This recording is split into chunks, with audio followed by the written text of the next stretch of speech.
மறக்காம சர்ப்ரைஸ் பண்ணுங்க. Thank you. Hey guys, we're continuing our lessons in our Endgame course, and today I would like to show you some practical positions. We will start with the rook endings and continue with pawn endings. Let's begin. This game was played between two grandmasters, Konstantin Landa and Vladimir Potkin, two strong Russian grandmasters. In the position we see rook endgame. When you see a position, what is the first thing you see? Me personally, I count material. Here we can easily establish that white have 5 pawns and at the moment black have 6 pawns. We of course see well advanced king on d6 and a pass pawn on e6. We see a troubled king on e8, but an active rook on f2.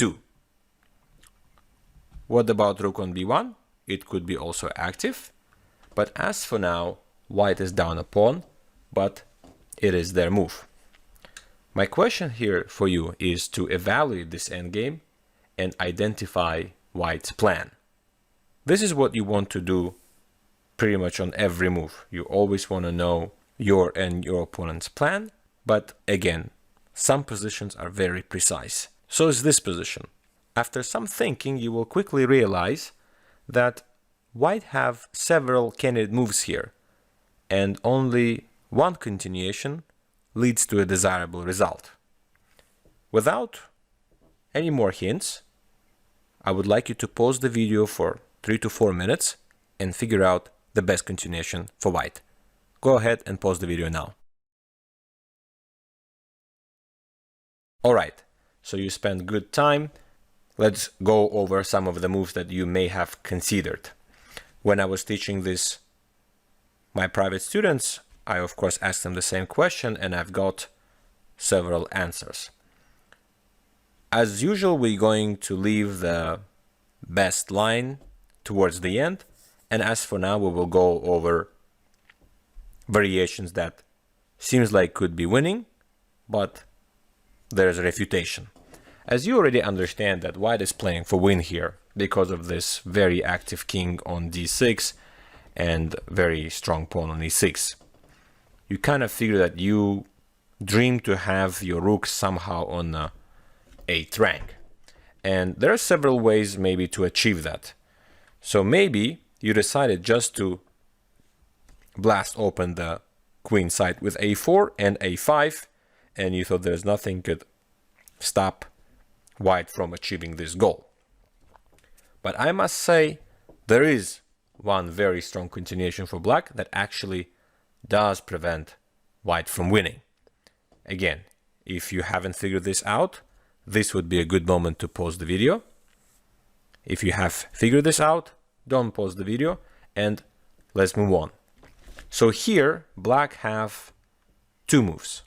One, rook d2, which is the correct move, with idea to push d4 and of course take and remove the king from d6. And another move, rook takes c2, which is seemingly achieving the goal too.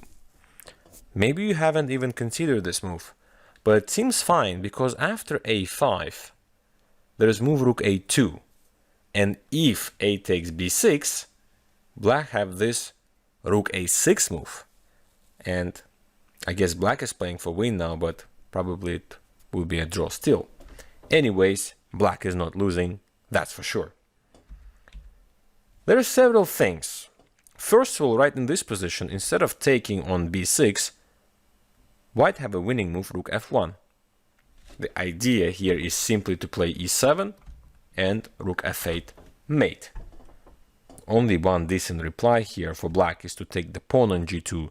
So if e7, that would be a terrible blunder, rook g6 check. White goes rook f7 now. The idea is simple, just to take and promote what black can do. d4, that doesn't do anything, we just take and that's unstoppable mate. Or we would push the pawn, we would still go here and that's a mate again. There is no way to stop mate after that. So taking c2 is losing because of this rook f1 variation. And let's go and take a look at the correct move, rook d2. This move is very strong and white have to be careful now. So let's say after a5, we play d4. And of course, we want to take with a check. And when I said white have to be careful, because if we are taking this pawn, then after take c3, check, king moves away somewhere, and black is playing for win here, this position. Maybe after rook takes b6, it's still a draw, just because after, let's say, I take either of the pawn, we have perpetual check. I think it's a draw. Let's go back. Or maybe actually it's not a draw. Let's go deeper. Take. If I take, I think I took a wrong pawn. I think I should have taken the c2 pawn, because this pawn is closer to promotion. And let's say after check here, check, king d8, I don't think this is a draw anymore, because if check, we can play king c7, and we have this check behind, and we probably will be winning. Also, the more I think of it, I think even rook takes g2 is also good. Because of check, I probably escape again. I don't see how this could be any successful for white. So for sure, white cannot allow black to take the pawn on c3. Instead, they should take the pawn, and after rook takes d4, play king e5, winning the tempo. And after rook moves away, take, take, and now take. And without the pawn on c3, this probably should be a draw. So this time, let's say check here, check here. If we attempt to win with king d8, this time we just check. And after king c7, rook h8. And I think this is going to be a draw. Let's say if I take c2, probably both moves achieve me a draw. I think I can go forcing e7. If check here, if take, I think I should take this pawn, and this should be more or less draw. I don't see how black can defend. King d6 take, king e5, king d3, king f5, and this position is drawn. Let's say after g5 we check, here check, and you have to go behind, and this position is drawn. All right, so let's go back all the way. There's a lot of moves we made. This is all about the wrong move a4. Rook d2 holds. Instead of a4, there's another strong move, and which seems the only logical move here is rook h1. I really hope you all found this move.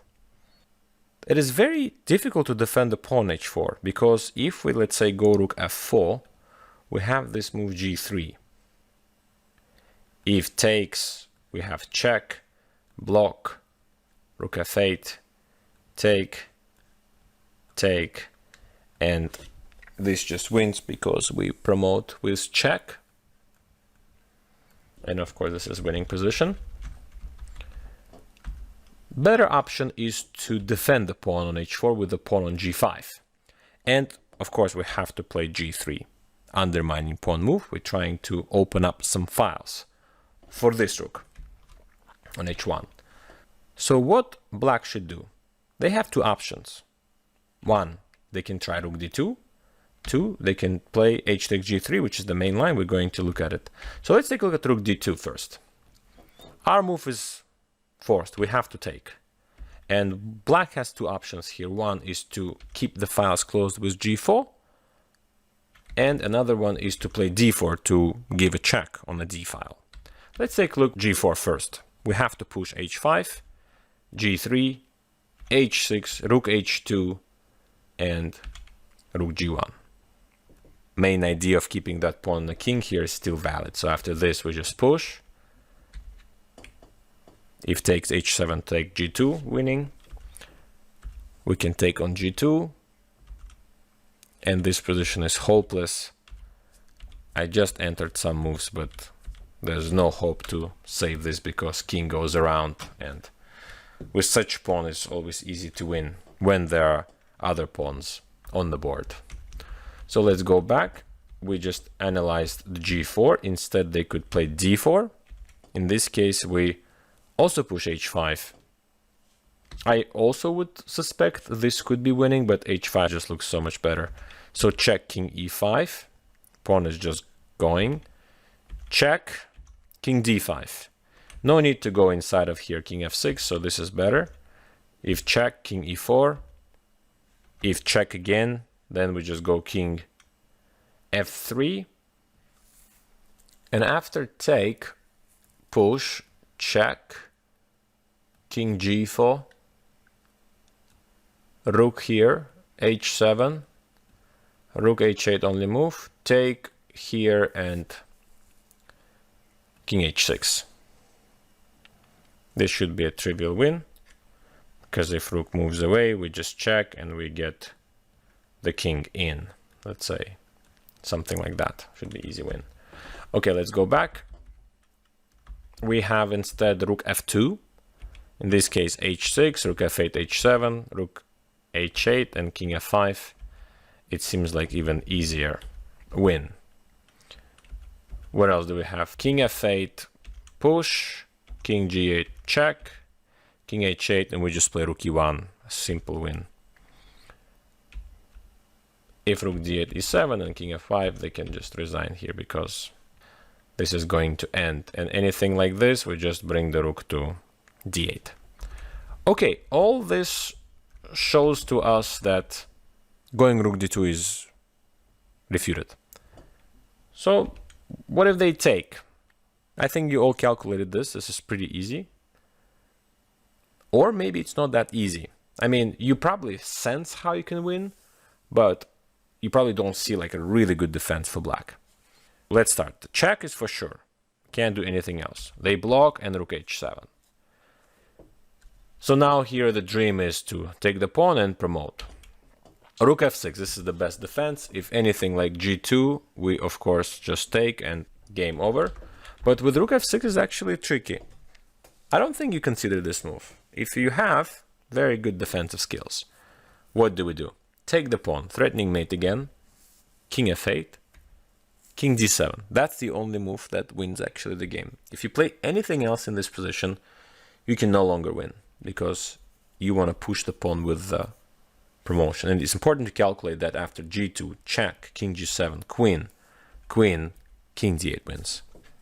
King c8 would win too, but this just leads to a mate, which black cannot prevent. So this is how it is. This is how white wins it.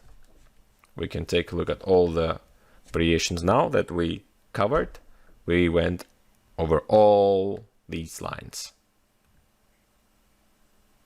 Let's go all the way back and just try to make a quick conclusion on what did we learn in this endgame.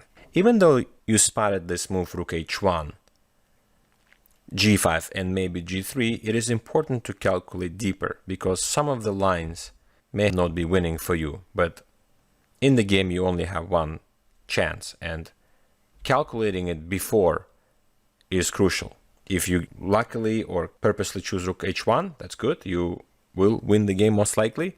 But if you played move like a4, assume that you're gonna very quickly go a5 and take b6 and open a file, b file on the queen side, you would be surprised and mistaken because black would find this refutation rook d2 and you will never win the game. So it's practical, requires precision. In the game, Landa Konstantin found rook h1 and won the game. All right, so we're done with this position.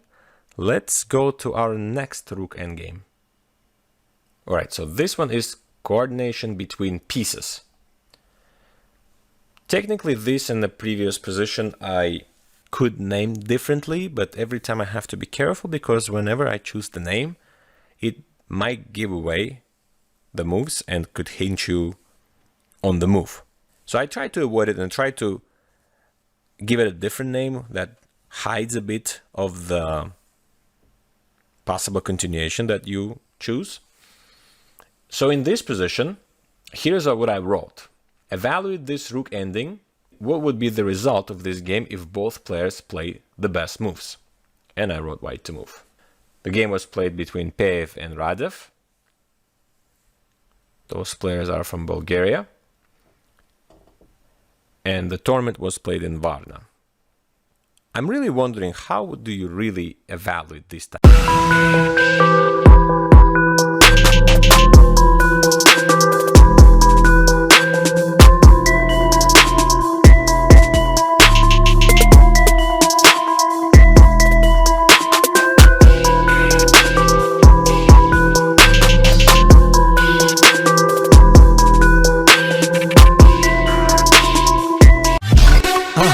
மறக்காம surprise பண்ணுங்க.